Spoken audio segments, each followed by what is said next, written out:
Ladies and gentlemen, welcome to Double Tap. This is Mash Those Buttons podcast dedicated to the FGC. I'm your host, Crash, of course, and with me I've got my usual assist along for the ride this week. We've got Static Gorilla in the building, of course. Hello. Don't mind my messed up air conditioner. It's cool. No problem. We gotta stay cool. We gotta stay cool today. I just noticed the tape is like. It's been like that for like 18 episodes, so just so you know.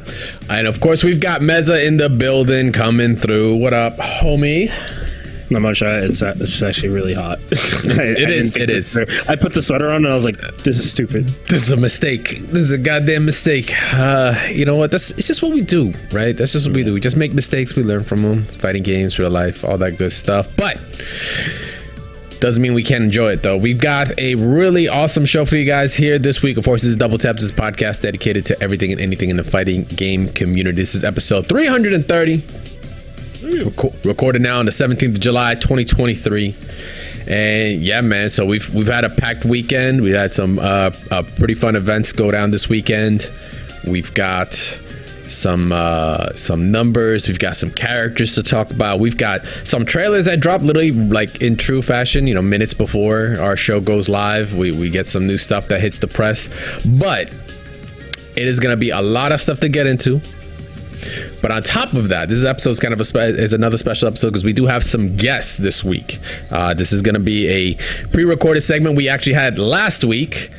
We had them on, so we've got the folks over from Genun Games who are creating a turn-based card fighting game. I think I don't know if I said that the right way. It sounded correct in my head, but regardless, yeah, we got to sit down with them.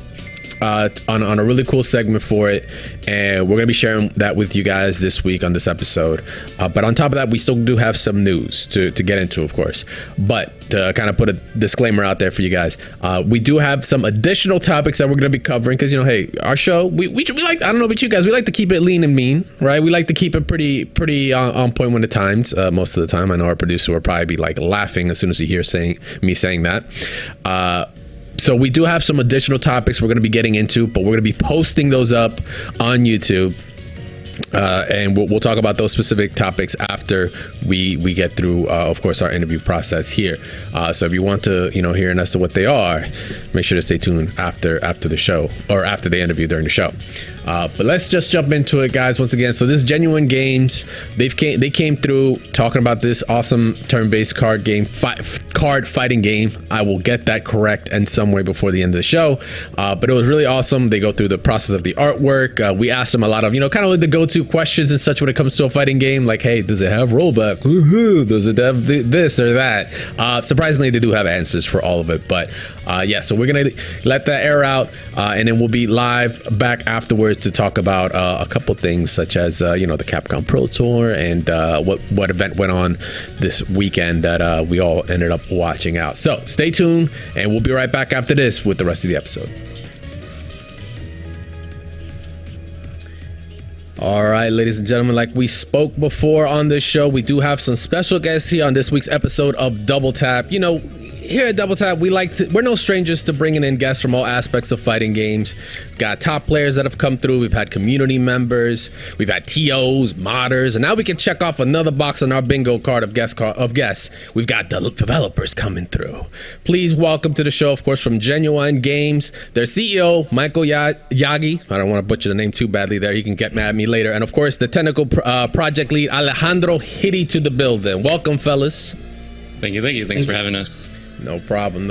Appreciate you guys taking the time for coming through. Of course, I got Meza in the building. I don't want to. Yeah, I was going to say that's crazy. But Meza, we're pre-recording this segment. This is actually not happening live on the show. So, you know, if our shirts look a little different, don't worry. They can get on us later. I'm sure I introduced us during the show. But once again, we've got some awesome hosts here, some guests here, to join us this week. We're going to be talking about an awesome product that they're working on, a great fighting game that they're working on, a great project, and we're going to dig in. We're going to put them on the spot. We're going to see what they're about when it comes to these fighting games here. So this could go to either or if you guys want to tackle the questions together or go back and forth and see.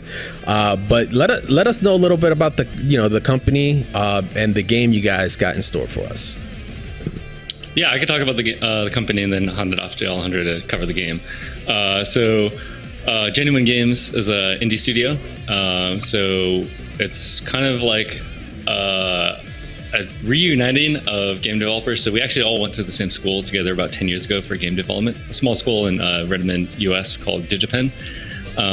So we made some games together at school, all got industry experience, kind of separated, doing our own thing, whether it be working on Call of Duty, Halo Infinite, GTA, Fortnite, Robo Recall, Inc., and a couple of mobile games from 2K.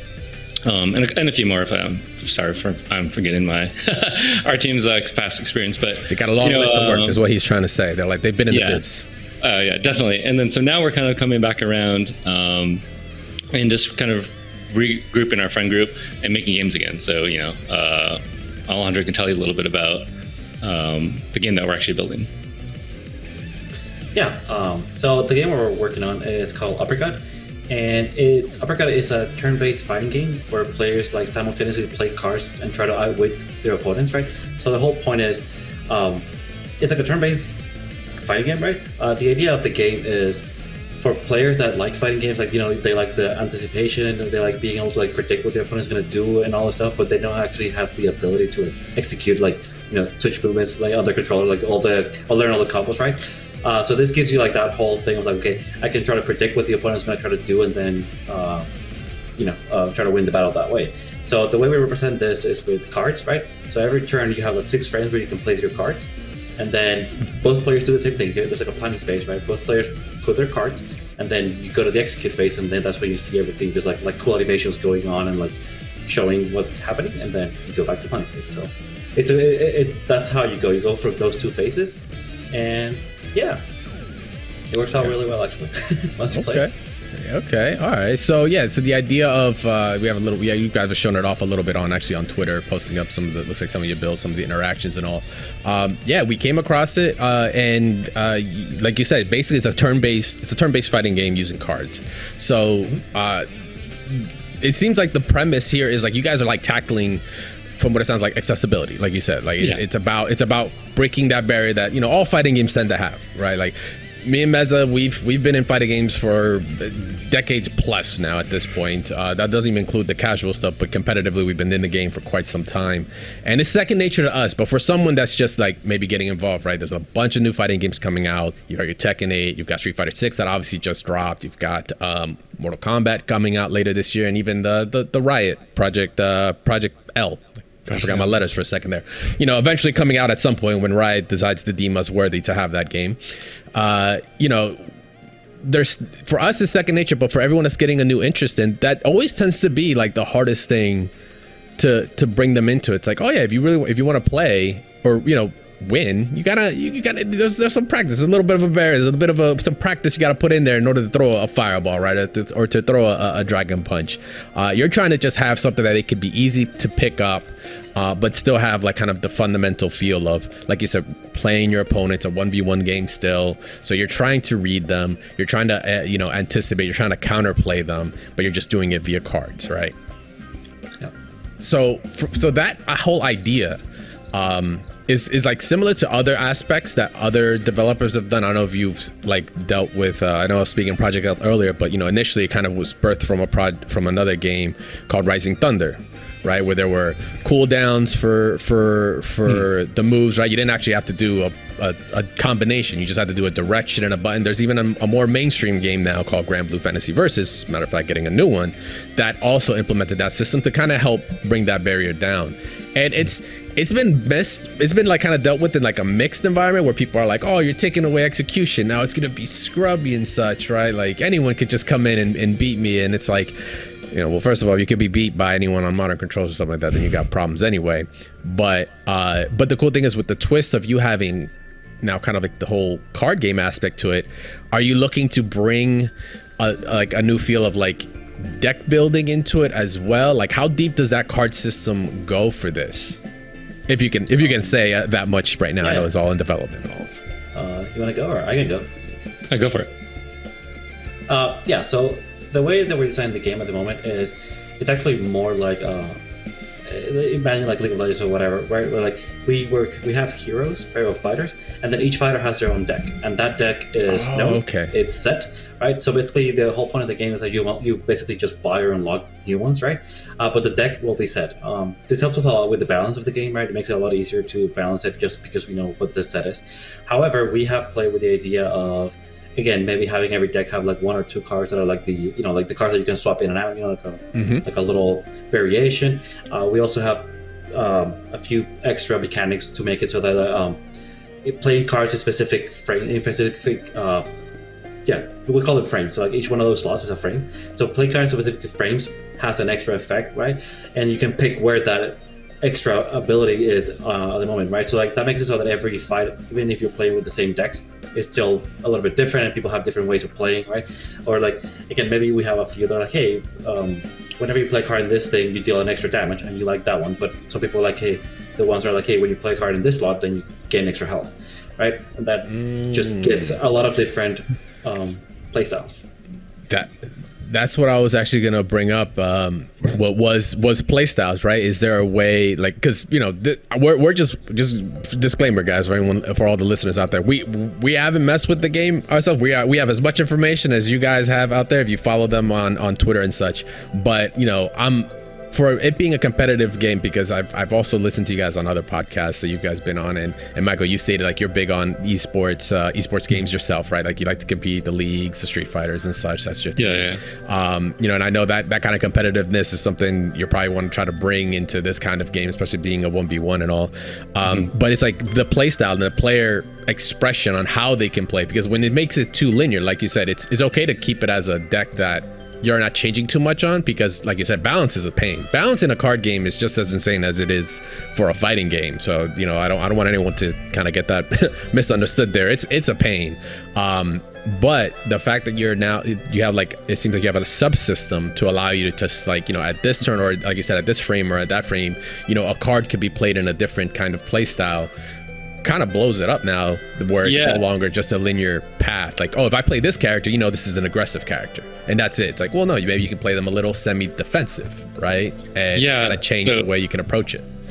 Definitely. I think you brought up a good point where when you see the game, it kind of looks like a card game, but it really plays like a fighting game. It's so a lot of the team has competitive esports background, so really capturing that, like, hey, if you're better, you should win most of the time. You should feel like you can always outplay people. There's a lot of skill expression and a lot of depth, right? So there's a couple things that I wanted to add to what Alejandro was saying is by making it a card game, not only do we make it easier, but we can also add a couple extra things to really expand. So for example, Alejandro mentioned already that each fighter has their own deck.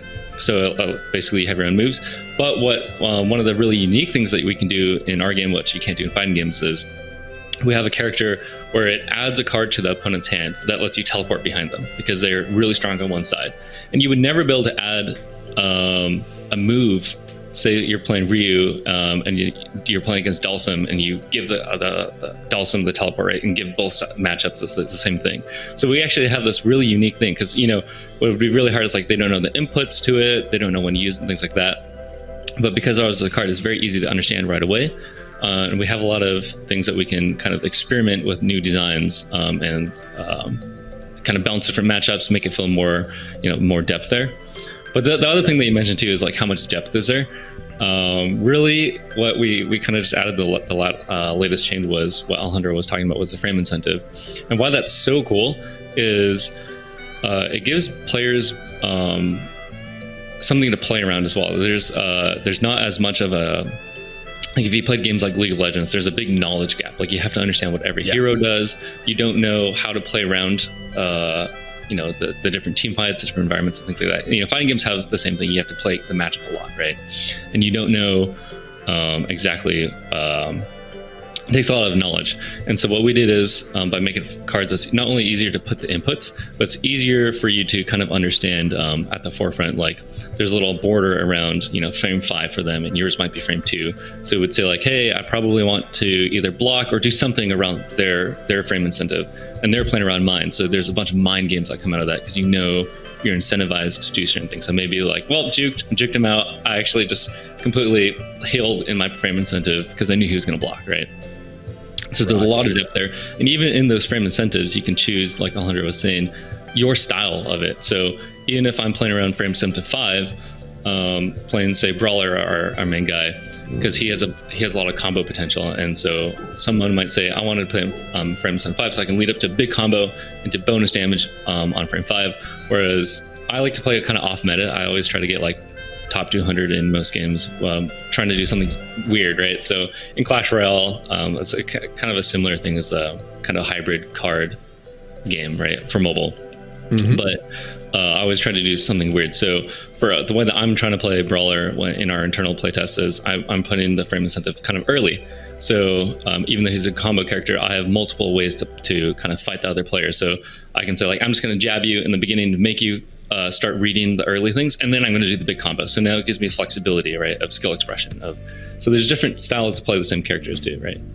You can also even just make your frame incentive be offensive or defensive too. So you sound like you're trying to condition your opponent very early, is what it sounds like. You're one of those guys. You're like, I'm going to do this 3 times, but on the 4th time, I'm not going to do it. I'm going to punish you for you thinking I was going to do it a 4th time. That's what we're talking about here. Meza, what are you thinking about this right now? I know you're there contemplating. I saw you stroking your beard. I've been actually really excited to talk a little bit about this because we've been seeing a lot of games kind of stretch out. I pay attention to a lot of indie games. That's kind of like the realm I love to like sit in, and the Crash Tag knows very well. But I actually got firsthand to try God of Rock, and it was more of that music exploration. And now that you guys are doing this card game exploration, I play a lot of board games, so for me, this kind of hits a little like both sides with the board games and fighting games. I'm just kind of curious, what made you go with this style of theme for designing the characters? Because it seems very, like you said, it's like League of Legends. It seems very class-based, right? What made you go class-based instead of just going like this type of character and this like potential iconic name for this character?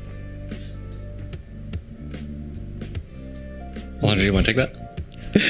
Well, you stumping them on the first one. They're like, wait a minute. So I guess the thing is like the way we've been designing the characters, right? The way we've been approaching it is we first come up with a deck that we think is fun, right? Okay, we want to have a deck that a guy that does poison and he like has range attack, right? He's trying to like do like, you know, be just give the opponent a range, or maybe like get really close, poison them a lot, and then just get out, right? And then after that, we started making designs. So like you were scrolling past a few, right? But it's like we had like a girl with knives, and then we had something else, and we had more like a cleric. And eventually we saw one that was like a mushroom, and we liked that idea. We're like, okay, cool. We like the idea of the mushroom, and then we started iterating, you know, like get different color palettes, different things. The way when I give references to our artists is I usually have like 4 or 5 different like stereotypes of things, right?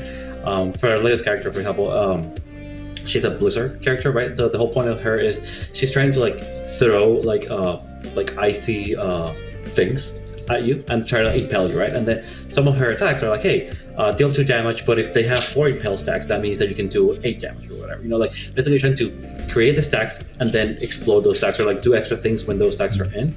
And we did a bunch of stuff. Like we did one that was like a matador, right? So she was like a bullfighter kind of thing. We had another one that was like a pangolin or like a hedgehog. And eventually we ended up with one that she looks like it's like a tribal like owl mask, and then she has like feathers and like wings with feathers. And when she'll be like throwing, like using like a bunch of like arm movements to like throw feathers at the opponent and impaling like ice feathers into the opponent.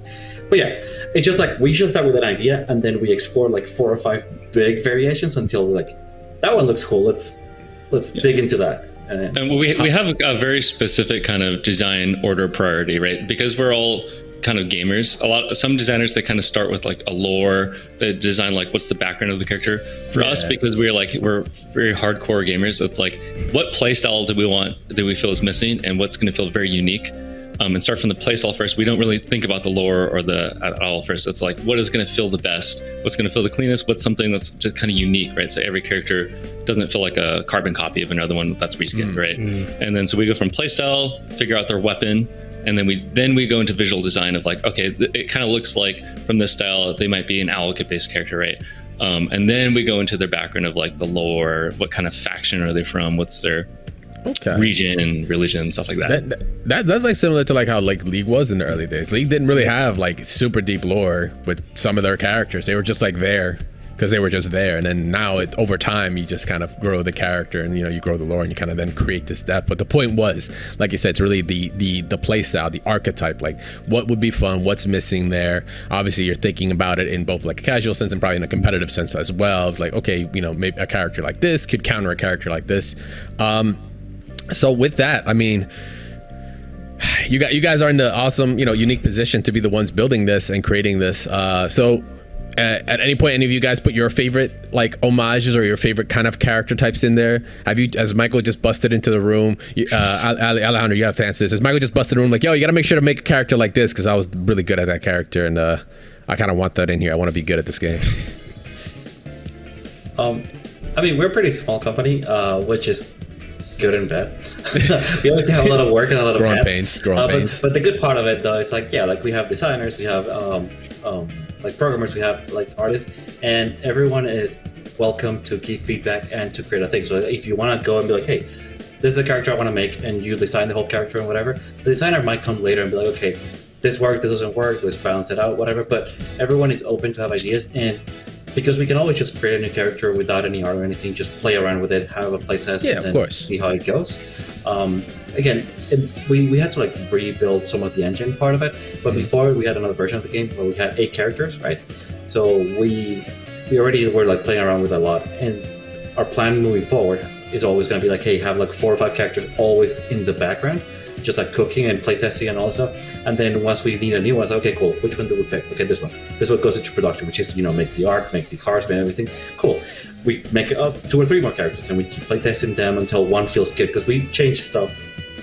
We try to change things every week. So for when we do our weekly playtests, but yeah, see, like this is the one that I mentioned with the poisoner, right? We had like a druid character, we had one with like claws, we had like a poison ivy kind of character, and then we had some poison, like mushroom guys. And we like the mushroom idea, but it changed a lot from that to what. Yeah, variations are insane, and it's blocked out because like when it comes to character design, blocking out a character, you're supposed to be able to tell a lot about that character just from very simple shapes or just even their what is it, silhouette, right? You should be able to tell a lot from a character. Yeah, it's about silhouettes. It's about like how strong can you see that character's personality, style, and just from looking at them in a shadow form like that, because that'll go across way harder than you telling someone like, oh, this person is a poison character. Like, well, you could tell maybe mushroom style head and such, like you said, very dangerous, got daggers and such. Like, I mean, is 3 and 4 actually in the game? That's all I need to know. That was the poison ivy word. It moved forward with the mushroom. That kind of look and feel will probably be suited to a different kind of character. That's fine. Dude, you still sold me. We can always come back to the designs, and if you saw, we have so many designs, but we keep track of everything. Like we have a whole development history for every one of our characters, and we always try to go back and be like, hey, you know what? We have this idea. We might use this previous idea that we had. Yeah, man. So, hit you with the video game lore, dog. It happens all the time. Did you know Cloud was supposed to look like Zack's master originally, but then they changed it at the last second? There you go. If you didn't know about that, now you do know. Final Fantasy VII, one of the greatest games ever made. Bam. Now you learned. Yeah, go on, Mez. You were about to say something. I was geeking out. Sorry. I was gonna say, because like I see that you guys said like you do the playtesting and whatnot. Is it the thing that kind of actually interests me is the time frames that you guys are in? Does that make it really difficult to kind of communicate, or you just like, we sleep whenever we want to sleep, we kind of get up whenever we want to get up? I guess I'm one of the ones that has like the worst time zones for the team, because most of my team is in. Well, actually, I have a complicated thing because my artist is in. Yeah, my artist is like in East Europe. Yes, East Europe, right? Mm-hmm. So. Very far, like he's like 3-4 hours ahead of me, and then the rest of my team, like half of it is in the East Coast and the other half is in the West Coast. So I have to like plan my whole day around that. That's crazy. Like again, usually my meetings or myself start at like 5:30 p.m. and then I have meetings until like 9 or 10 sometimes. Which but then now I'm trying to like balance it out, where I don't do much work in the morning. I just go to the gym, do other stuff in the morning, and then at midday I start working through the day. The boss is here. He has to give the correct answer.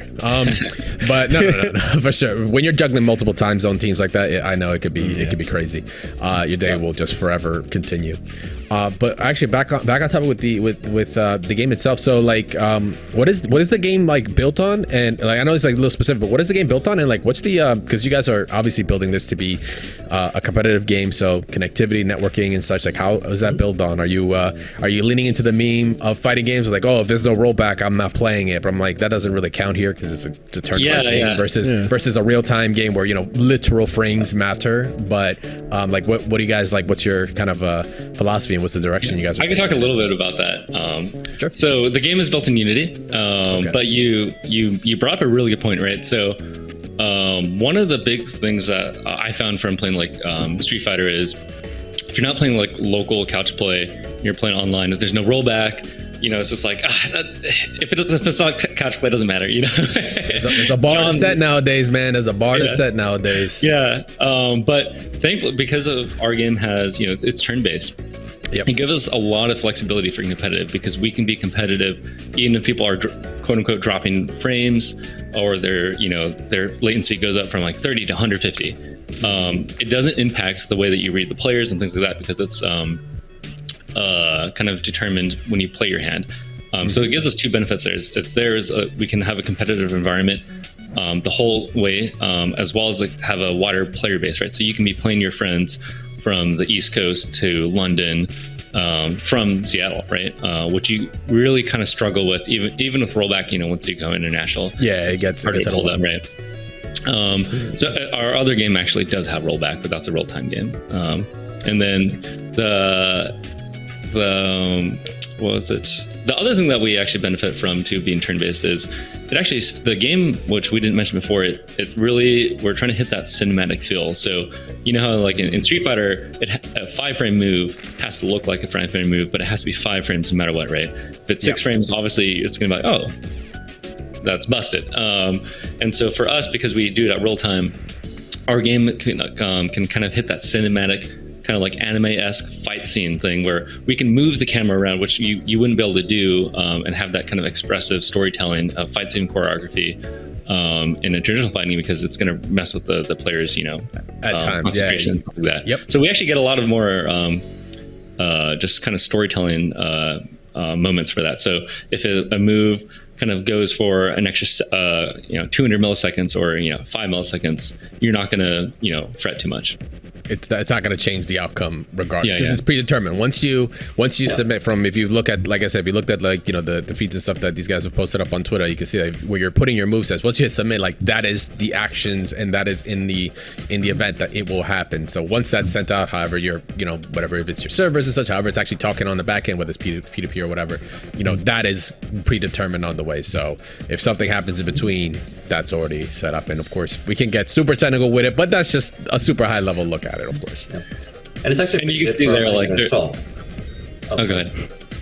It's really good for our animators, right? Because whenever they say like, hey, you need to do a jab, you need to do whatever, like how many frames does it last? Like, Make it cool. Is that the actual answer in the email? It's just As in, we have like we do have like some sort of like, hey, it should be like between this and this, but it's very open, right? So like a light attack, like a little jab, we can actually make a jab last a long time, and then like a very heavy attack can be like really fast, and it doesn't affect our balancing, right? That's the thing. It's like, because the balancing is the card itself, the animation just has to look good. So whatever, it just has to look good.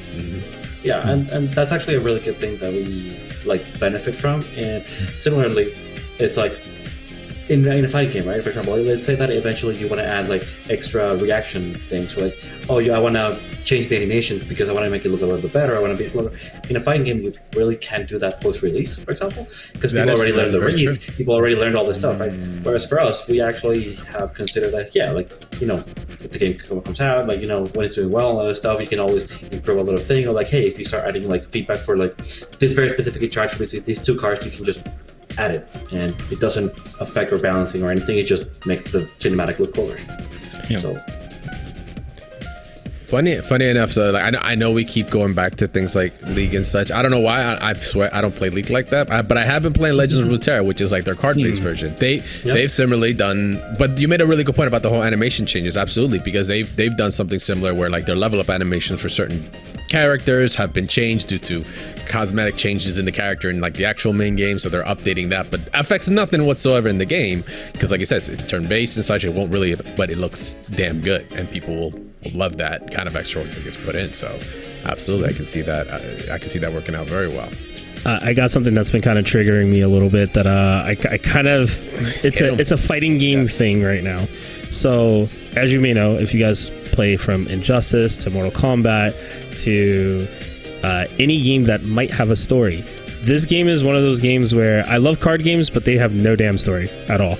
And I'm kind of curious if you guys are looking to build more of like, because you said there's going to be regions and different characters where they come from. Are you guys looking to build kind of a story around these characters where we can actually play single player and feel comfortable not needing to go online to be competitive if we wanted to? Oh, okay. So to touch on that, yes to the lore. For digital game modes for single player, it's something that we've talked about, but it probably would be something that came post-release and like DLC or something like that, just because we don't want to increase scope in an indie studio. But yes, so the lore is something that we kind of gone back and forth about. But what we're trying to do is build building blocks, right? So that we give ourselves a really, really deep story. Even if we might not explain everything right away, we can kind of tease it in certain things, whether it be each hero's artifacts, meaning like that each character has kind of a weapon that is really strong, right? So in this case, the brawler has these kind of gauntlets, which gives him a fiery fist, right? And so, where do those things come from? Which regions are people listening? Are there battles for who controls the artifacts, right? There's a lot of interesting things that we have a lot of people that enjoy, just reading and it's kind of lore and stuff like that. So it definitely has we've gone multiple directions internally of how exactly we want to roll it out, but it is something that we're thinking about and how to convey that to the player as well. Okay, just don't be like Capcom and say you're gonna have a story mode and then just like not release it, and then just be like, yeah, here's Street Fighter 6, and we're still like, we never got the story for 5, or the ending still lost for 5. Yeah, still lost time. Multi-billion-dollar freaking studio, so I'm pretty sure you can dodge that one. But no, it makes sense that you want to have a strong foundation, before anything else, right? You want the gameplay to be a strong foundation, and the lore that you say you can build on is going to be something that can be focused post, because it doesn't really affect the actual game. At the end of the day, this is a game. You want to play the game. The lore is awesome. The lore is going to be great, but it's not the game. So he's like, I'm sure you're that's how you're prioritizing things there. Which actually kind of follows up my next piece is really going to be the kind of, I don't want to say you give us a timeline, but you guys are clearly going to be taking this out to different cons, and already have. I think you've already done like events already with maybe early builds of this game if you haven't already. Are you making the rounds on like the fighting game circuit next year? Are you going to be hitting like your CEOs, your EVOs to get a slot there to kind of put it into the masses to at least start getting out there? Because we've been to plenty of EVOs and plenty of events where they'll have indie showcases there of other awesome community members or other awesome studios that are doing this and showing it off and getting a lot of feedback from generally a big majority of the market that you're going to be catering to. Are you looking to make your rounds there next year, or is that like a little further down the line? Actually, we're a little closer to release than what might visually look like because most of the team's background is developers. You can see like there's some artifacts and some previous tweets of like the people are going the wrong way, but really we built most of the game fun with no art, right? We really found that fun, but now we're kind of hitting that stride of characters are easier to develop, adding the art on top. And so we really want to start our kind of a launch, our launch strategy is really to go, instead of doing a huge marketing campaign, trying to get on IGN and stuff like that, really we want to go to communities and like creators and play test with like people like you guys and say, hey, we're going to do like a playtest with you guys, and if you guys win, you can invite the next community, right? And then people that are on your podcast or subscribers, you get 2 invites every randomized with subscribers of yours. So your community is starting to grow, right? And it's going to be more of like a creator clash or a community clash, and it'll be like a friendly rivalry, but it'll be that fun banter and things like that. And so doing a really slow release rather than like a giant, like, hey, the game's out now, everybody come sign up, right? Yeah, so that kind of thing. Course. And so we'll be at PAX. We'll figure out what kind of FGC events we want to go to. But really, that's kind of our strategy, is just being more kind of grassroots on that front. I mean, good. That's a great way to win us over. That's a great way to win us over. No, but for real, like they're awesome games that we support, and they're side games at Evo. They've done plenty of downloads, like mobile, like what is it, like Footsie. Shout outs to High Fight, right? Like that was a very small game that was just catered to like very, very small fundamentals for fighting games over one button on your mobile, and it was just passed around community wise. It wasn't like a big marketing joint, like you said, and plus it's different, right, for different studios of different sizes. That's a cost, right? But it is still a smart thing to do, because once you kind of get that word spread, and you really get it from the people that will basically be your ride or dies for these games, if they love it, if they love the design, they love like the gameplay, and just basically love how the entire game feels. Like you'll have people that are going to be with you the entire way and give you that that kind of very important feedback that you're going to want, and then spreading that out obviously to their networks and their networks and their networks, and now everybody's talking about it until your actual your actual release, when it's been in like pre-beta for a couple years, and you're just like, yeah, it's beta still, and then wait for the actual release to happen, quote unquote. There is one thing that's gonna make or break it for me. All right, this I kind of like. I got to touch all the bases. All right, we already did some of the other stuff, but my main thing is I play a lot of games that I really love. Power Rangers is one of them because it has crossplay and it's easily accessible, and because this is kind of like a card game pretty much and a fighting game. Are we seeing crossplay? Is this a question I'm allowed to ask? Like, are we going to see like maybe a Switch version where I can play against somebody on the phone, or just mobile to kind of maybe PC? Yes. So to comment on it'll be mobile PC. So we're trying to figure out which client to launch first, or if we do them at the same time. But really, the original designer, and when I picked up the game the first time too, was like, I can imagine this being a phone game. Absolutely. And so there's not many fighting games that feel good on the phone either, right? Exactly. That's why you can't put a traditional one either, because like you're talking inputs, and on touchscreen versus tactile feel is a whole other ball game. So with the fact that it being a turn-based card game, you're kind of bypassing that problem as well. Yeah, and so I don't want to speak too early, but we are looking into solutions to have that crossplay. It's definitely the goal, the intent, right, is to have that crossplay, even between mobile and console, because you're playing, mobile and PC, just because there's no advantage for fight sticks or mouse, keyboard, stuff like that. So it makes sense to do that. All right, you want me over? I'm good. There you go. No, that was actually I didn't get a chance to ask as to like where you guys were going to plot on the actual like release. I'm assuming PC, obviously, but the scope could be bigger for what you guys are trying to do. But yeah, and the one thing that also brings is we are trying to get fights to be snappy, right? Because obviously, if you're going to target the mobile market, like a whole fight should be like relatively fast, and quick. It actually, like 3-5 minutes ideally is like.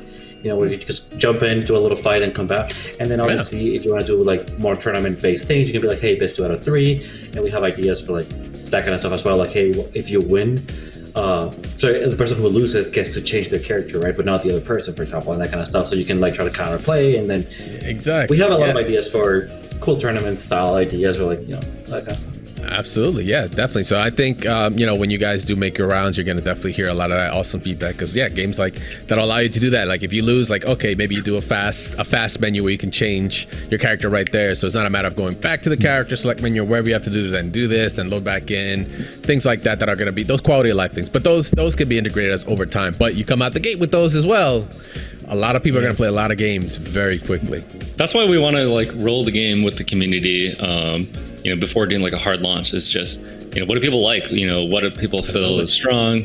What is getting the best reaction? What characters are the most fun? All that kind of stuff, right?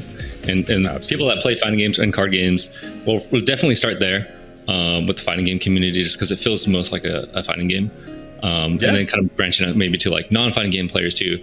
And stuff like that, because what I think is probably going to happen is we send it to fighting game community, and then it's like, oh, this is pretty fun. I get an invite queue. I'm going to try to get my friend to play, even though they have nothing to know. They don't know about fighting games. That's the hardest problem that I had is like playing fighting games. Is I couldn't ask my friends to play because like, oh, don't worry, it becomes fun after 30, 40 hours. Yeah, don't worry. after you take like all these lumps I'm about to give you. Then you might start enjoying it. So come on over. I got pizza. Let's go to college a second time. Yeah. You gotta get a bachelor's in this. The one thing we've seen with our game, obviously we still have limited feedback for the player, and we're trying to work on that, right? But even then, what we've seen in playtests since like last year when we started doing them is, first match, people just play random cards. Second match, they start thinking about it. But the third one, everyone's super sweaty. And I'm like, no. Wait a second, I need to think about my turn. Now I know what's going on. There we go. But that's the thing. Like it takes, like from our experience, it takes like 2 to 3 matches to be like, okay, now I understand the mechanics. Now I understand what the type of cards are. Now I understand how to block, how to predict stuff. And that's when it starts getting really fun. And yeah, like one last thing that I don't think we've gotten the chance to mention, but when we were obviously researching similar games to ours, right? Mm-hmm. We saw a lot of other games that did the same thing. It was like, hey, like you both play an attack and then we resolve the middle, whatever. What happened in those games though is that it always felt like rock, paper, scissors, right? Because like it's like, oh, we attack it, that's it, and then we just try to like predict what the other person is, and that's about it. The one thing our game has that I don't think any other game at the moment has is we have spacing, right? So some of your actions are you can move left, you can move right? And some cards move you forward, some cards move you backwards. So the whole point is all cards also have a range. So there is that aspect of, okay, I can go over you, I can dash behind you, I can try to move, and the spacing makes a big difference when you actually try to play. Footsies are there still. 2 players. Actual footsies, yeah. If that is just 2 people in front of each other doing stuff. And that's what I mentioned, like our poison character. They do a lot of poison very close, but then after you like have like 3, like 8 stacks of poison, you're like, okay, they're gonna die in 2 turns. So for 2 turns, you just move around the arena, trying not to get caught, like jumping over them and just trying to like avoid them because like they're poisoned, they'll die eventually. You can tell who's the most one to play against. Yeah, we know. Yeah, we know. I can already tell from this call. I'm like, yeah. Bad matchups right here already. Yeah, we know he's what like it is. paper. He has like 20 health, and it's like he gets hit twice and he dies. So we got a glass cannon, right? So we got the glass cannon archetype where you can dish out the damage but can't take any, right? True and true. Your Akumas, your Striders, all that good stuff, right? Yeah.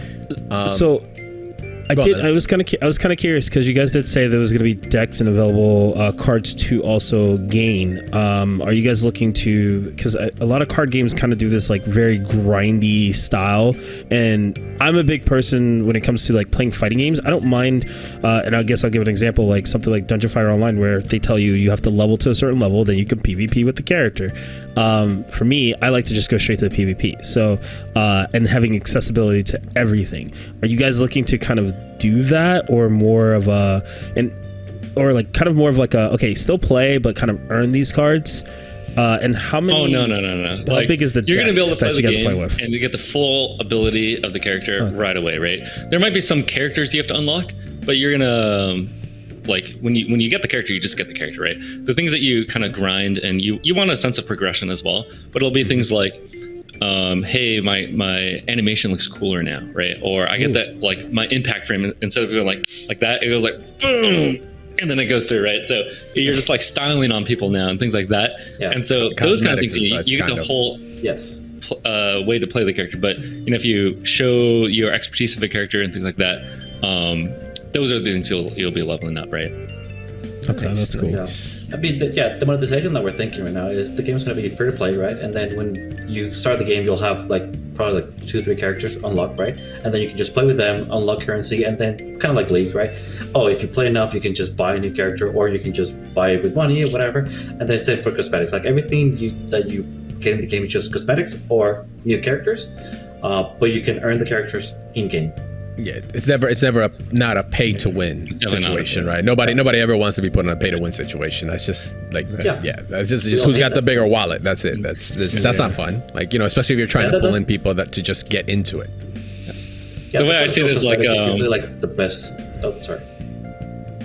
Oh, I was gonna say the way I see it is like everybody knows, like, you know, you get satisfaction for winning, but then you get satisfaction for like styling on people at the same time. Oh, absolutely. Hell yeah. So, basically it's like, hey, you pay for this extra style, right? That guy, hold on, let me see if I can point right. That guy over there in the top right corner is the king of like, I'll swag on you with the worst with this combo, even though I could just really hit you with this and win the match. But no, I would have swag. I did do that last night, I'm not gonna lie. Yeah. There's people like that trust exists there. So you already got your number one customer right over there. Yeah. One of the things that I requested the most is, like, you know, we have those six grid slots that you can play with the 6 frames. Yeah. Is I want to be able to just, like, I'm not even going to use that frame. I'm going to taunt right there or emote. And so it's like you comment, it's like, ring, and then you punch it, right? Imagine. I'm already thinking about it. Four frames moving forward, taunt, like uppercut right afterwards, and then oh my god! Because imagine too, so like bad. It gets a really funny like feeling too, because you play it and then you might like miss and then you like taunt and then get hit in the face. So like, you can't. There's no takebacks, right? You chose the style there, and you might get punished for it.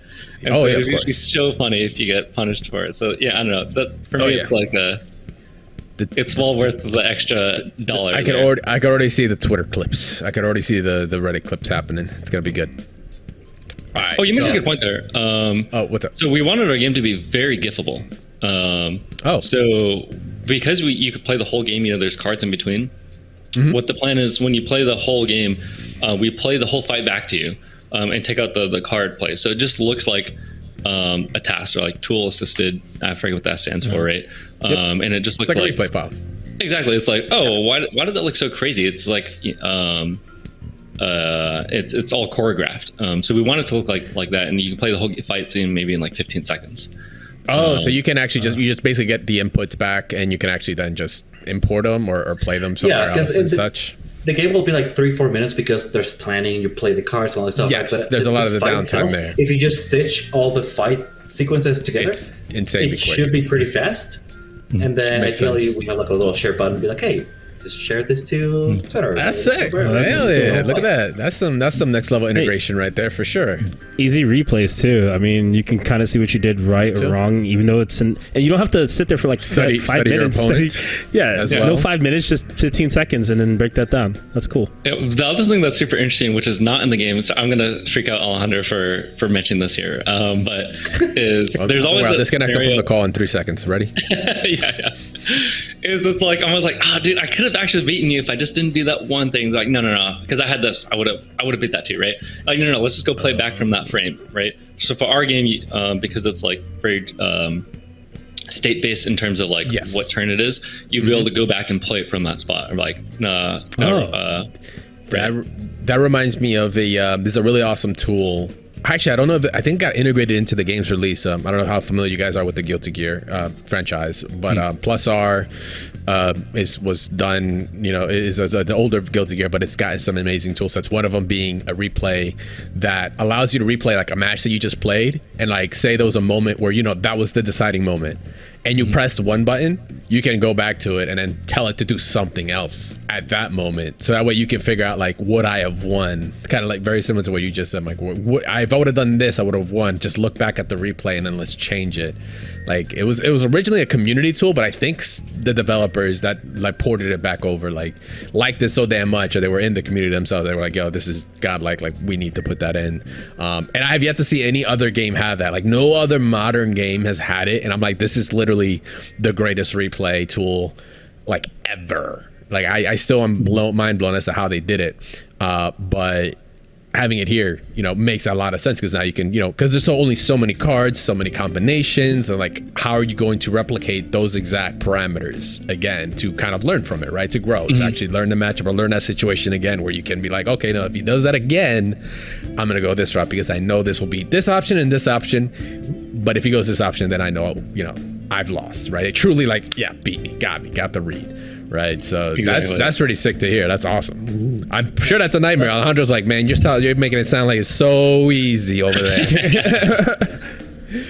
It's fine. I have someone that I'll test. It's cool. It's not gonna be me. It's cool. Yeah. I just gotta make sure it makes it to the build. It's cool.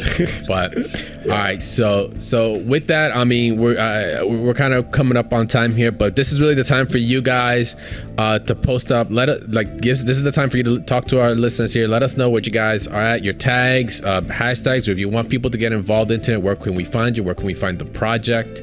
Discords, anything. The floor is for you guys. I mean, Michael, if you want to head it off first, go for it. But let the people know about the project. Let them know where we can find you. Yeah, definitely. So Twitter is the best place to find it right now. We just started rolling out some tweets, which you guys pulled up.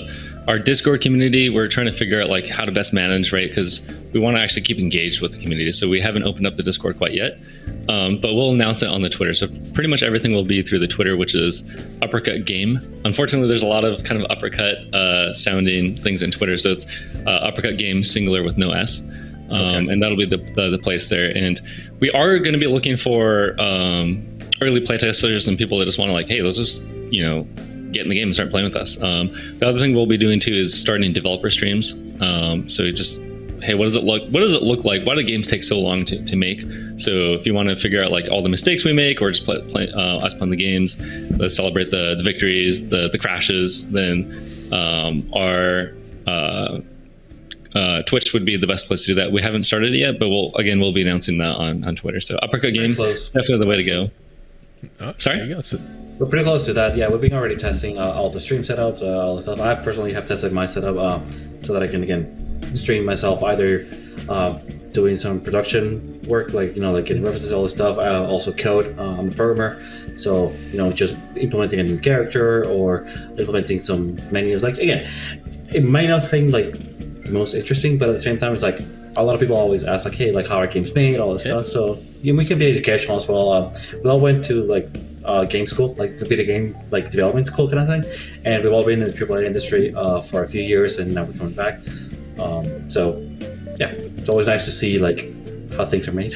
there you go. So Uppercut Game is the go-to spot on Twitter. That is going to be the spot for you guys to just join. They'll make all their announcements there, and yeah, for sure, definitely keep an eye out for the Twitch, because I know you guys said oh, it might not seem like the most entertaining thing, but you know what, there might be so many students out there, like you said, so many people that are learning, they're in the craft, to have the ability to talk to developers like yourselves that are doing something very unique, maybe even in the genre that they're into, right? Maybe they're just fighting game players that are getting into game design and such, and now actually get to talk to you guys. It'll be a great opportunity. So make sure, once again, go follow them, Uppercut Game on Twitter, and follow through on all the announcements they have going on there. Make sure to join their Discord. Yeah. Let us know what community too you guys want us to kind of bring into the game, right? So we'll definitely be sending you guys out builds, and hopefully getting some of your followers to start playing the game as well. But trying to make the round, figure out which communities are the place to be, to start sharing the game.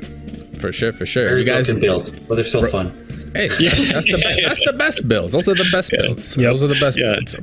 Catch, find the hidden OP characters before we hit them. Exactly. You keep the secret tech close and see if it makes it to final game, and then when you do the first big tournament, then you just let it all out, and then that's next level right there. But no, and at this point, guys, you guys can plug in your personal Twitters. Let them know where they can find you guys on Twitter as well. Oh yeah, Ikigai _ Miyagi for me. I don't post too much about work stuff. Actually, I probably post more about ducks and random stuff there. But he's not kidding. It's literally the first really pinned tweet on there. I was like, "What is that? Is that a duck on top of a boba machine? That's hilarious." Yeah. But we like to have fun too, so that's a little bit more like my personal life. But there will be probably some things in there too. I'll probably drop 5 invite keys or something there, just for people that are wanting to engage as well. But yeah, that's the place. There you go. Yeah, as for me, I'm Alejandro Hitti on Twitter. I used to post a lot when I was making my own games. Then I stopped when I was working at Rockstar because, NDAs and stuff. But now that we're at a point where the game is starting to start to look good and stuff like that, I might actually start cross-posting a lot of things, or just showing off the work that I'm doing day to day. Because I feel like that's what my Twitter used to be a lot like. Just I made this cool code thing. Oh, look at this bug, that kind of stuff. So hopefully I'll get back to that pretty soon. There you go. Once again, guys. All right. So remember, follow these awesome developers on there. Make sure to follow Uppercut Game on Twitter. That's where all their announcements are going to be at. We're stoked to have you guys on. I want to say thank you very much for taking the time to come talk to us about this awesome game. We can't wait to get our hands on it. Hopefully, once those play builds are out, we'll get our hands on. We can mess around, get some clips on. We'll get some of our games going on because all the hosts here are going to play. We're pretty damn competitive. Easy. But from that's going to be it for these guys here. We're going to be going right back to the live show. So once again, if our wardrobe changes and such, you'll know why. But thanks again to you guys, Michael, Alejandro. Thank you very much for coming through, man. Much appreciate, and we'll see you guys out in the circuit then, right? We'll see y'all. We'll see you out there for sure. But until then, all right. So back to our regularly scheduled show. Flash all.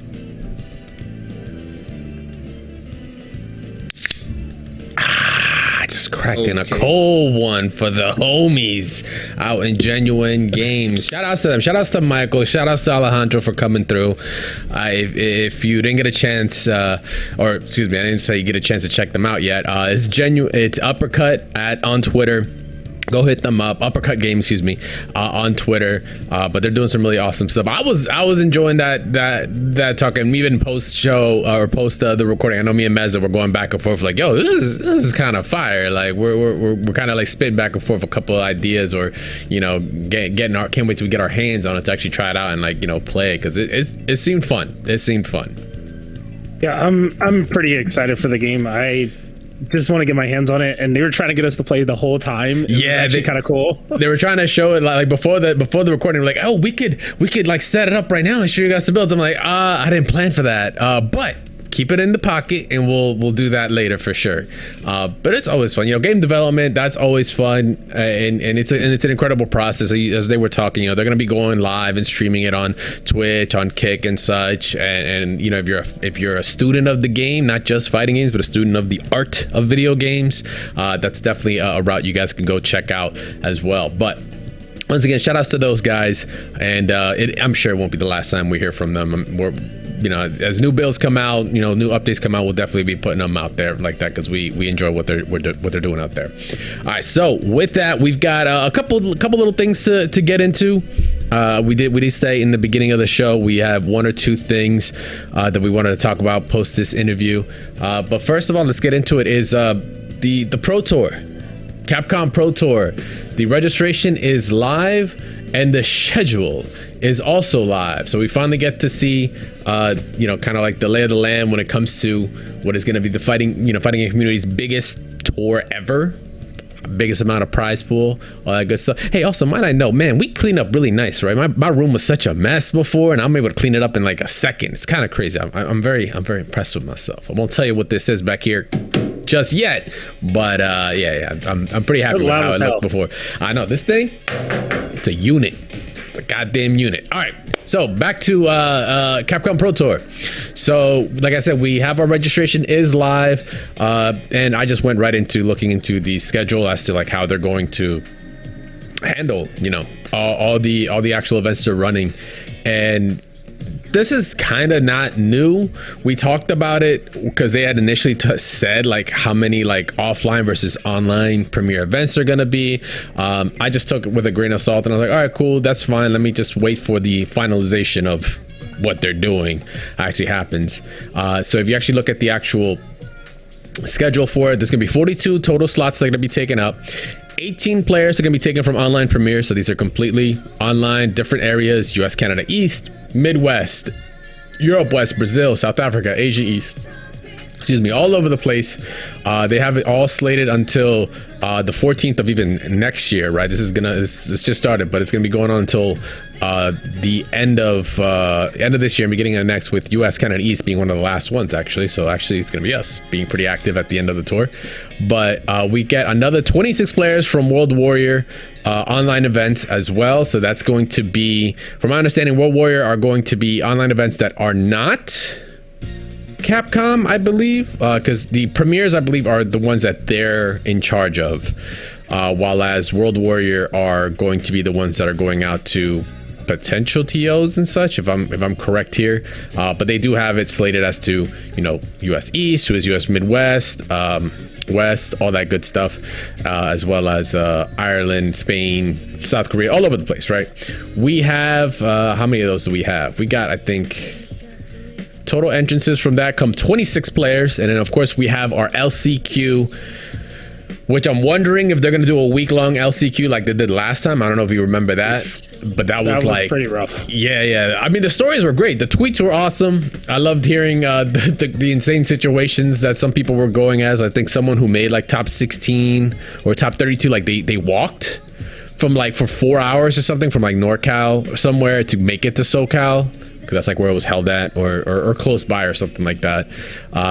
True warriors, true Ryus out there. Like I hope the brother had shoes, but he made his way, and he just came out to put down for real.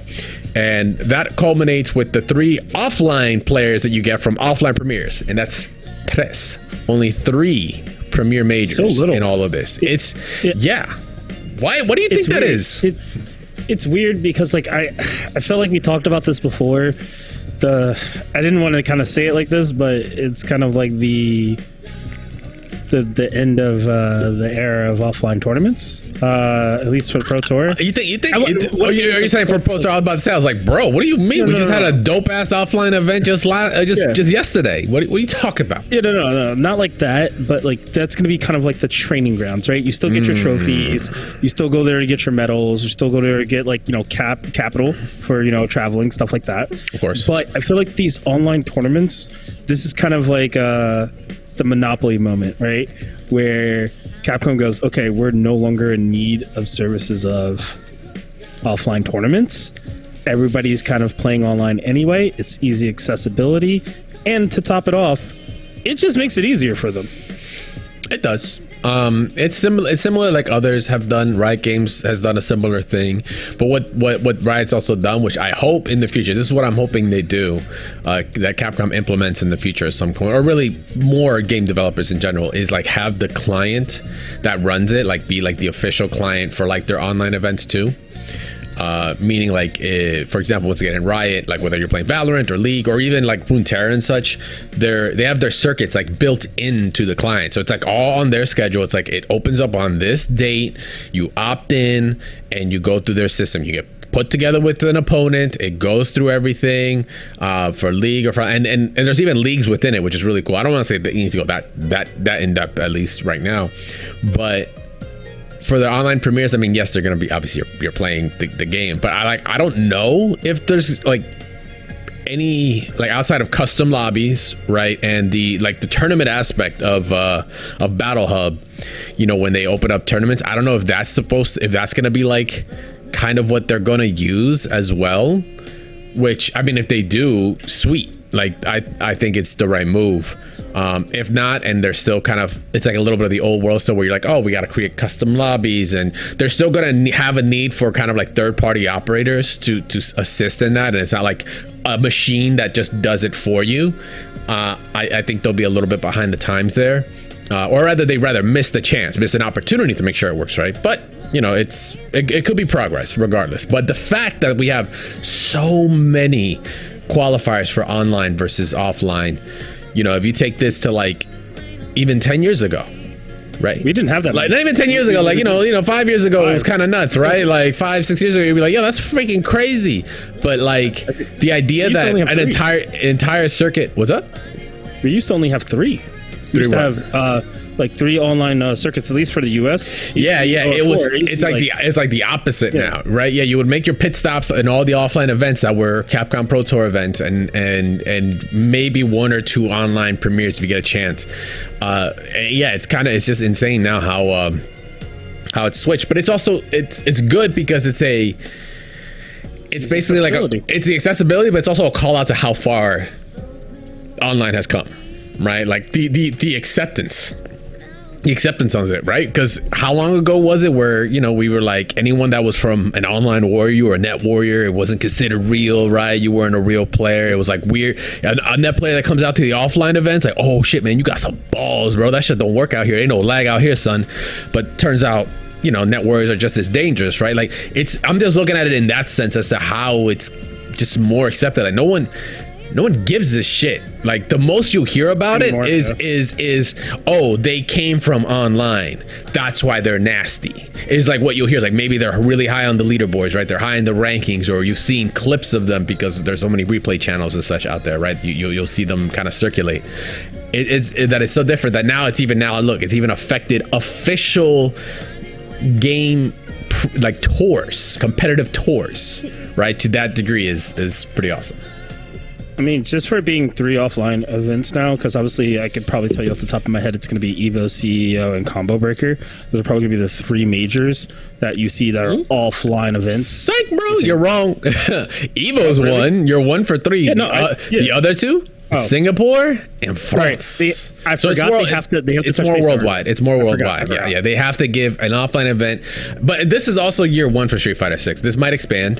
It might kind of have a little bit of that formula where okay, maybe year 1 will just have these large, these large national ones. But then maybe if they decide to open it, see how this works out, they might say like, okay, maybe each region now gets like 2, or maybe they get 3. Right, and now you have a couple more, scattered about, so you can open up. But regardless, though, having all these online premieres is still a good look because, just make sure you have your stick ready, your computer or console updated, your Ethernet cord plugged in, pants are optional, and you're good to go. Like that's really what it is. So, like the thing with this that kind of scares me is. So we talked about how like before people used to be like, oh, I'm East Coast, and they play in an East Coast situation, and then they run all the way, they fly all the way over to West Coast, right, to play in a West Coast one too. I think there needs to be a lockdown on that. If I see you in the East Coast and you're from like, I don't know, Connecticut, and then you're somehow now in California and you didn't move there, it's kind of. I'm to be honest, I'm playing online or playing online. I'm assuming online. I mean, does it matter about your address? Like it could honestly be a timing thing too. That's the other point. We just said accessibility, right? So it's like the point is if you're in East Coast, maybe you do make a work trip, maybe it's family or real life, who knows, like whatever, and you end up out west on the same week, coincidentally, that the West Coast event is happening.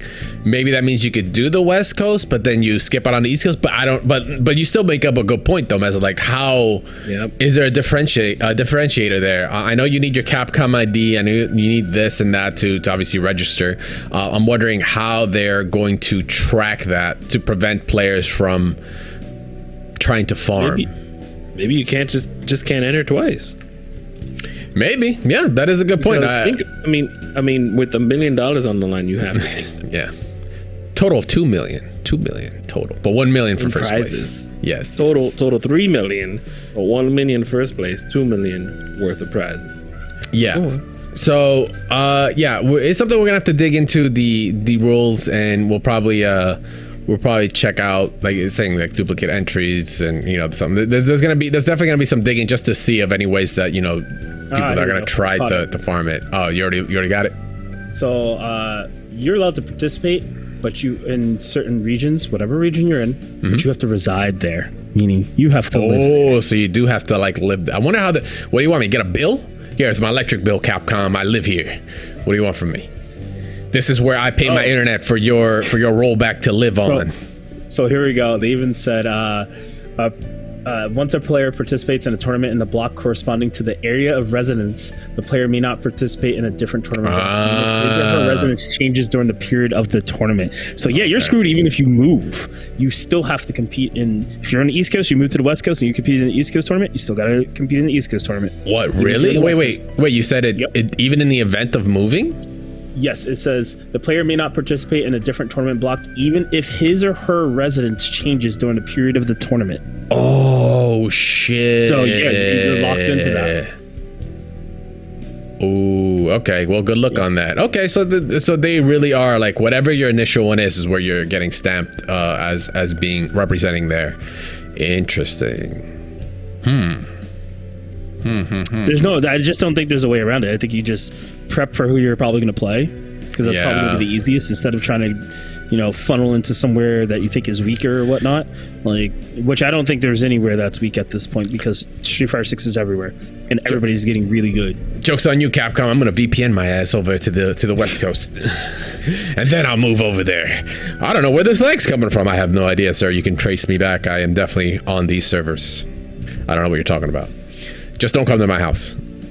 My mama's asleep, and she's got work in the morning. I don't want her waking up. You bang on. Oh, the and you door. can be, and the good thing is, if you're 13 and up, you can play. So I mean, they're open it to all. Usually it's 6. Like we know, like it's like League 16, Legends, stuff like that. 18, it's 17. Yeah. I think it's 17 to be able to sign a contract. Something like 17 or 18 to sign a contract. Like you can sign a contract, but you can't legally play until you're like 17 or something like that. Yeah, weird. It's either like legally or it's like something about the earnings. Unless you talk about the guard, because once you throw money in and then it gets funky. You have to do a lot of things. But regardless, though, you guys want to check out the rest of the rules, check out the rest of the schedule, and as they're going to, as you can see here, they're going to actually be updating news results, World Warrior rankings on here, and co-streams. Actually, I think you can decide to co-stream, which we will, Capcom. We will definitely probably be trying to co-stream whenever we can. But yeah, make sure to go apply. Go check it out. That is sf.esports.capcom.com. Holy shit, you couldn't get any other domain that could be a little bit easier for you. Like Capcom Pro Tour could have been probably an easier domain to use there. But yeah, go get that information. Go check it out. Once again, it's $1 million. You got nothing to lose. You got nothing to lose. That's a little bit of change, and free entry. Yeah, a little bit of change for some free entry. Not a bad look. So we've got what else? Oh yeah, so we were just talking events. So DTN came through this weekend, right? Defender North 2023, the world's largest. Is it the world's or is it? Is it America? I'm pretty sure it's the world, right? Because I don't think anyone else runs as many setups as they do. The world's #1, Frosty's largest PC FGC tournament. PC. Okay, there we go. That's the title. There's the moniker. Because they couldn't match Frosty. Frosty is just Frosty did a little bit more. Bro, they're playing like Jump All Stars. All right, they're playing anything and everything that they want. Yeah, pull that MSI. Oh, I saw the Sailor Moon joint. That was fire. Yeah, Jupiter forever, so busted. Yeah, so DTN went through this weekend. Got to watch some Strive sets. Got to watch Strive up to, I think I missed finals though, unfortunately, but I did get to watch a lot of Street Fighter 6 just to kind of get a lay of the land, right? This is the second biggest event right now since post CEO, to see like where's the consistency at, where's the players at, who's showing up, what characters, right? Because the game is still fucking fresh. It's barely a month and 2 weeks old, and everyone's tier lists are all over the place. It's still not enough data. Some people are saying this character was busted, but they've yet to make a top 8. This character's not busted, but they're constantly maybe in the top 8. They're just kind of shifted around a bit, or just maybe it's the players, right? But DTN, regardless, was still a good showing. But it definitely were some lessons learned there for everybody. We got to see, I don't know if you saw some of the clips that were out there, like the battery one. Yeah, that shit was hilarious. You thought pressing the guide button on a console was like the end all be all? Man, it's another thing when your laptop says, yo, your battery is low, and you're mid fucking combo when it tells you that. When Windows gives you that prompt, I was like, nothing's changed. It's the same shit. Both players sit there. Time's still going. You're like, yeah, the time's still going and everything. Yeah. Oh my God, that's. I respect the players. Yeah. I would respect them because there ain't shit else to do. You can't really, like, unless someone decided to get up and like click it or something on the spot. Like you're not really gonna know what to do. And plus, I'm pretty sure they're probably like, hey, don't touch any of the laptops unless unless you're a TO, right? Unless you're like someone that's actually working the event, because you could fuck something up. But yeah, that joint, that was rough to see. I mean, on the plus side, I had a great viewing experience because House of 3000 was doing some crazy cool work with the replays and allowing the actual commentary to use the replays. Yes, yes. I thought that was visually stunning, and like even just like the zoom ins, the zoom outs, the quick work to go in and out of the matches. Now, I don't like that, at the very end of a match, putting on the player cams. But, yes. I mean, I get it. You want that reaction, but like, be quick with boom, change the reaction there. Like, if you can confirm that it was dead. Absolutely, yeah. I know me and you were watching. You were streaming it. We were watching, and as a production cap myself, I take my hat off. Not really. It's cold in here, but I do tip my hat to House of 3000, the cast that were running it, the systems that were implemented. To I don't know if it happened in every other stream. I just know it was very prevalent in that stream. They were throughout all weekend. Well, was on just the House of 3000, or was it all other streams that were doing that as well, like the replays and all that? No, just House of 3000. Okay, so that was their little secret sauce in their pocket, which once again I appreciate it. Yeah, but I'm on the same camp as you. If you're doing the CA in critical moments, don't pan to the players. Do a pip. Because I want to see how much health is left, because that's going to dictate a lot, right? Like, it's going to make the moment that more tense. Now we have to come out of that moment to then look at their faces and be like, oh shit, that's crazy. To then come back to that moment. Now we have to reallocate ourselves, and it's fighting games. Like this, son. Yeah. So like that was a little jarring. Yeah. With that being said, like the commentary teams, I know some of the commentary teams, like some of them knew what they were talking, some of them did not, or they seemed out of their element. And like Houseman is a frequent of mine and Mezza's, and we know him for Street Fighter. We saw him in other games, and it was very confusing to see him in other stuff, maybe a bit out of his element where another person is telling him what to do. But despite that, Kaba and Mena were in the grand finals. I mean, I don't need to tell you how it went if you wanted to go watch it, but that was really intense. Lily made it in somewhere into top 8. I think top 6. You can go ahead and watch. Something like that. It was top 4. Got about I mean, you want to go ahead? No need to talk. Okay. It was no need to talk. That played. No need to talk about spoilers. Yeah. Yes. No need to talk about it. Did a great job with Lillian. That's a surprising one. Idom showed off in not Street Fighter, but showed off in Guilty. Marvel, got second. Oh, Marvel in second? I didn't even know he got second. Guilty and I mean that's over Ray, over Escalante, over Kevin was in there. We always knew Idom could play Marvel. It's just we didn't he beat LT, know if he would CEO. It is to show up and play that, and everything else is just kind of hard. It was like a weird bizarro world. I think I messaged you and like MJ. Shout outs to MJ making top 33 or something. Like he was like 33rd place, or maybe I think he made 48th place, or 33rd. And shout outs to Ultimate Weapon who got 25th, like literally like last puzzle hit against K7. Using Marissa. No, he was playing Marissa. He's a Marissa. Okay, it says Manon on the event. Yeah, it's messed up. Event Hubs, fix it. Come on, man. You know Ultimate Weapons of Marissa play. He was a fucking boxer playing in 5. You think he's playing Manon? You're crazy. Yeah. He did play it for like a little bit to mess with her, but Marissa's his home Ken for a hot minute. He was playing Ken for a hot minute during the beta, so I was pretty surprised that he switched. Yeah, I know, because Marissa just got that damage. But shout outs to them. That was their first outing out there at a major, and they did very, very well.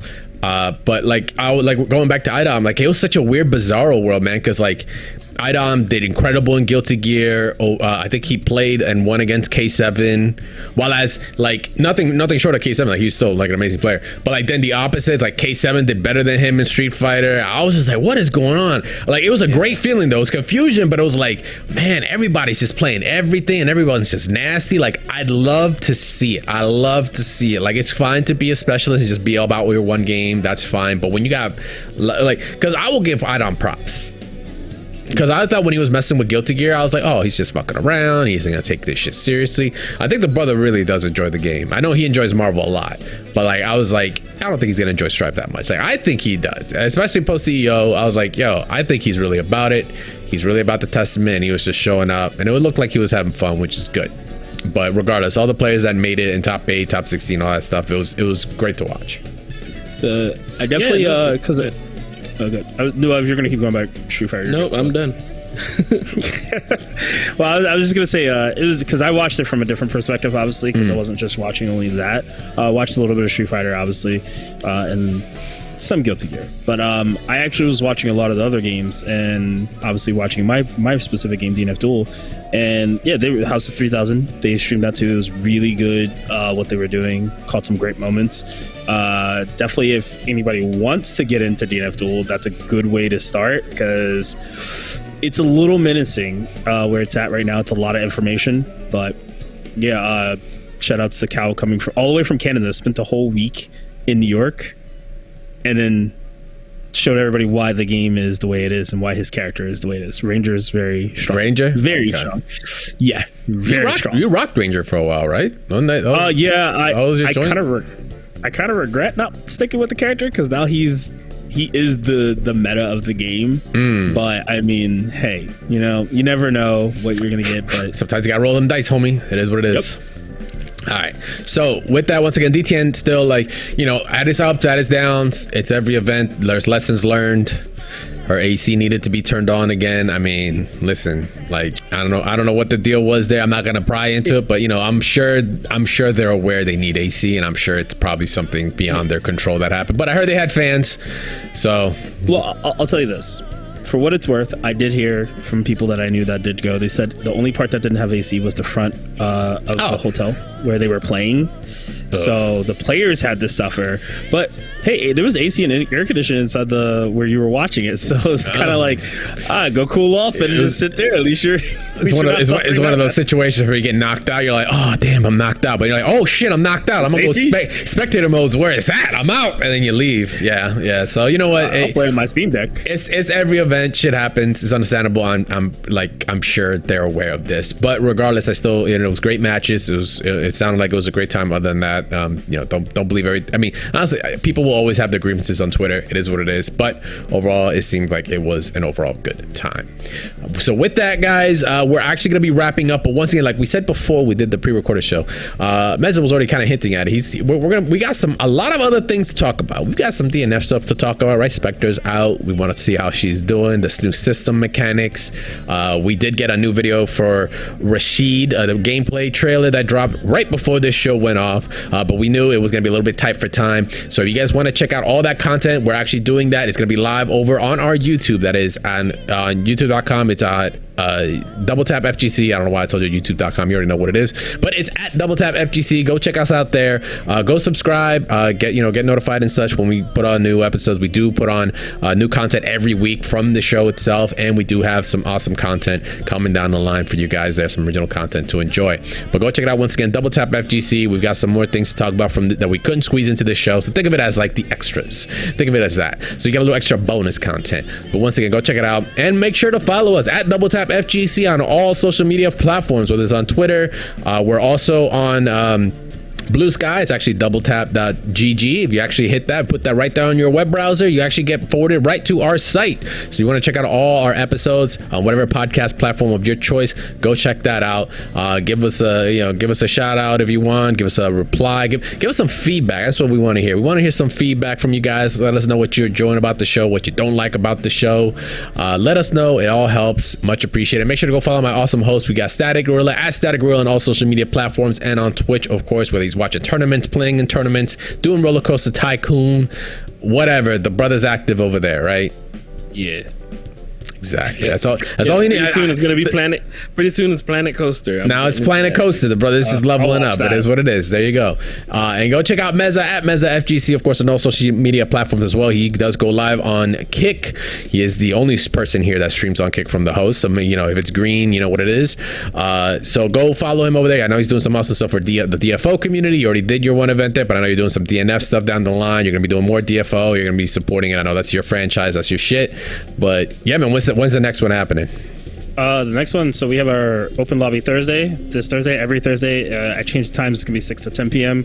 But the next tournament is actually this week. It's going to be Friday. 7:30 7 is the cutoff time. 7:30 is the start time.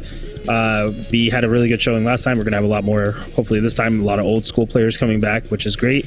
And we're just going to keep pushing in, putting on a show for everybody because everybody enjoyed it last time. So there you go. All right, so make sure once again that is Meza FGC on Kick, Meza FGC, of course, on all social media platforms. You can follow me at #VS on Twitter. Come say what's up. Come yell at me if I say something wrong, if I say something right.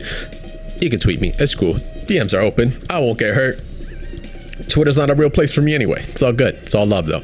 But all right, guys, that's gonna be it. We will be live once again every Monday, 8:30 Eastern Standard Time on twitch.tv/smash those buttons. New episode every Tuesday. So once again, if you have a favorite podcast platform, we're gonna be live on it. Make sure to check out the show new every Tuesday. Once again, shout outs to Genun Games for coming through and giving us that awesome sit down with their game. Go check out Uppercut Game on Twitter at Uppercut Game. No S or anything. It's just a single one, just a single uppercut. That's all we need. We'll be live next week. We got some more to talk about.